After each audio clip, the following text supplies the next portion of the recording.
Uppal ring రోడ్డులో చోరీ ఘటన కలకలం రేపింది. హన్మకొండకు వెళ్లేందుకు బస్సు ఎక్కుతున్న సమయంలో బ్యాగులో ఉన్న పర్సు మాయం కావడంతో బాధితుడు పోలీసులను ఆశ్రయించాడు. సమాచారం ప్రకారం హన్మకొండకు వెళ్లేందుకు జనగామ డిపోకు చెందిన బస్సు ఎక్కిన వ్యక్తి కూర్చొని చూడగా బ్యాగులో ఉన్న పర్సు కనిపించలేదు. ఆ పర్సులో సుమారు 2 తులాల బంగారం ఉన్నట్లు తెలుస్తోంది. వెంటనే సమాచారం అందుకున్న ఉప్పల్ పోలీస్ స్టేషన్ పోలీసులు బస్సులో ఉన్న ప్రయాణికులు వారి లగేజీలను తనిఖీ చేసినా ఫలితం లేకపోయింది. పోలీస్ స్టేషన్ సమీపంలోనే ఇలాంటి దొంగతనాలు జరుగుతున్నాయని, బస్సులు ఎక్కే దిగే సమయంలో మొబైల్ స్నాచింగ్ ఘటనలు కూడా ఎక్కువగా పెరుగుతున్నాయని స్థానికులు ఆందోళన వ్యక్తం చేస్తున్నారు.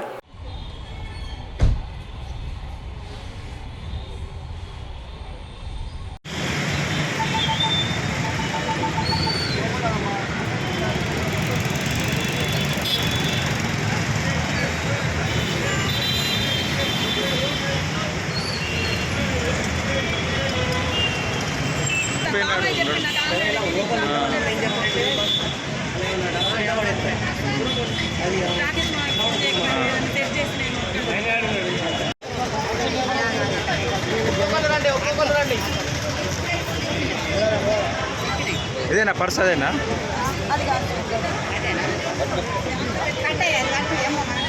ఇట్లా ఇట్లా అమ్మా, ఇది జరుగు.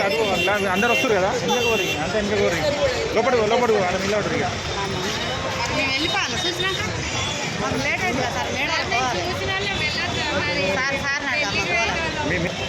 అయిపోతాయి, పంపిస్తుంది.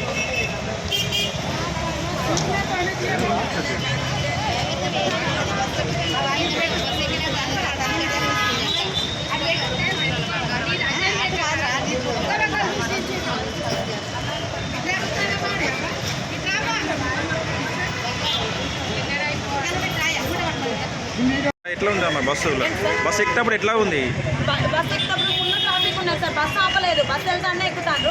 బాబు ఉన్నాడు కదా, సీట్ దొరకాలని నేను కూడా వచ్చింది సార్. లోనకి వెళ్ళినాక చూసుకున్నాను. మా బాబాయ్ ఉన్నాడు నా వెనక. నువ్వు ఎక్కుతున్నప్పుడు పబ్లిక్ ఉన్నారా ఇక్కడ? పబ్లిక్ ఉన్నారు సార్. ఇదంతా పబ్లికే ఉన్నారు ఎక్కే ముందు. బస్కి ఎమ్మటే వెళ్ళాడబడ్డారు సార్ చాలా మంది. నేను లోనకి వెళ్ళినాక చూసుకున్నాను సార్. సార్ ఎట్లయినా మా గోళ్ళు మాకు దొరికే విధంగా సాయం చేయండి సార్. ప్లీజ్ సార్, మీకు దండం పెడతారు సార్. మీరు లేని వాళ్ళని సార్. చిన్న బాబు నేర్చుకొని వచ్చినాను సార్ ఇంత దూరం వరకు.